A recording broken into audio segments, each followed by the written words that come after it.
অনেকেই বলে হুজুর আমি এত পাপ কাজ করেছি, এত গুনাহ করেছি, আল্লাহকে আমাকে ক্ষমা করে দেবেন। ভাই, আপনি আল্লাহ ক্ষমা করবেন কিনা সেটা আপনি না ভেবে আল্লাহ সুবহানাহু তাআলার কাছে আপনি তওবা করতে থাকুন।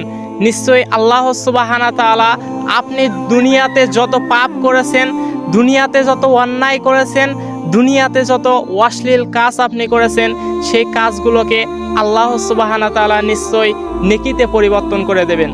অতএব আপনি আল্লাহ সুবহানাহু তাআলার কাছে তওবা করতে থাকুন, আল্লাহ সুবহানাহু তাআলার কাছে ইস্তেগফার করতে থাকুন, আল্লাহ সুবহানাহু তাআলার কাছে কাঁদতে কাঁদতে আপনার দুঃখের কথা, আপনার গুনাহগুলোর কথা আপনি বলুন। নিশ্চয়ই আল্লাহ সুবহানাহু তাআলা আপনার সব গুনাহকে, আপনার সব পাপ কাজকে আল্লাহ সুবহানাহু তাআলা নেকিতে পরিবর্তন করে দেবেন। আপনি এই চিন্তা মাথার মধ্যেই নেসবেন না যে আল্লাহ সুবহানাহু তাআলা আমাকে ক্ষমা করবেন কি করবেন না, এই চিন্তা কোনোদিন মাথার মধ্যেই নেসবেন না।